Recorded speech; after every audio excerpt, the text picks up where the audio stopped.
comment expliquer ce constat qui est très paradoxal, hein, ça intrigue beaucoup nos collègues étrangers, où la France, on a à la fois des indicateurs très bons, des indicateurs très mauvais.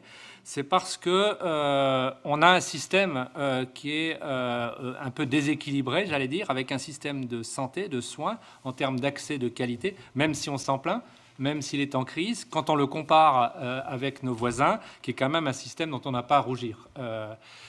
Aujourd'hui, sur l'accès aux soins, sur la qualité des soins, sur la capacité de prendre en charge chacun selon ses besoins, on a un système qui est plutôt bon, même s'il est perfectible.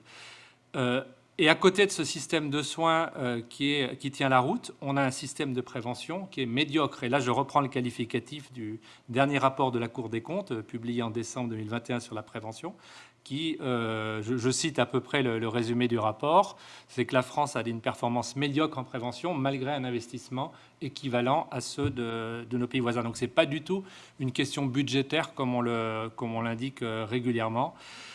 Ça relève d'abord de questions d'organisation, j'y reviendrai. Parce que la prévention, c'est majeur.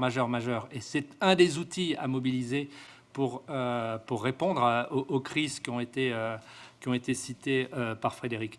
À titre d'illustration, c'est à peu près la moitié de la charge de morbimortalité, c'est-à-dire la moitié de la charge de soins, donc la moitié des dépenses de santé, qui est liée à des facteurs accessibles à la prévention, donc évitables potentiellement si on s'organise pour. Donc c'est pas négligeable.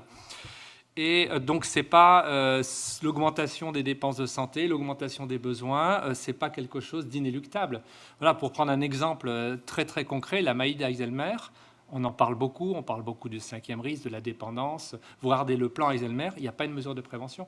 On considère que ça va être inéluctable et qu'il faudra organiser les prises en charge, organiser la prise en charge des aidants, organiser la prise en charge financière.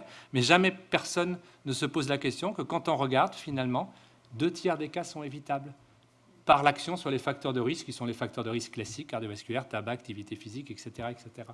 Et sur beaucoup de sujets, là j'ai pris un exemple, mais sur beaucoup de sujets, c'est exactement la même chose.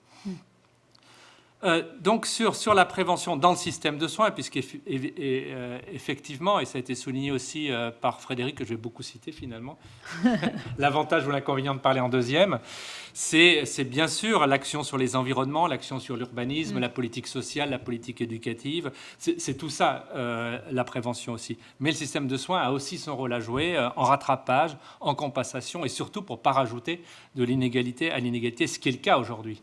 Parce que les personnes les plus à risque sont aussi les personnes les moins prises en charge sur le plan préventif.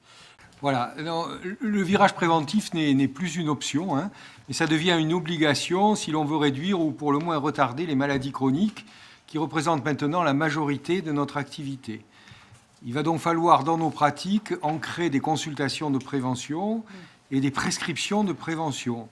D'ailleurs, 83% des médecins néo-aquitains qui ont été interrogés dans notre enquête sont tout à fait en faveur de mettre plus de prévention dans leur activité.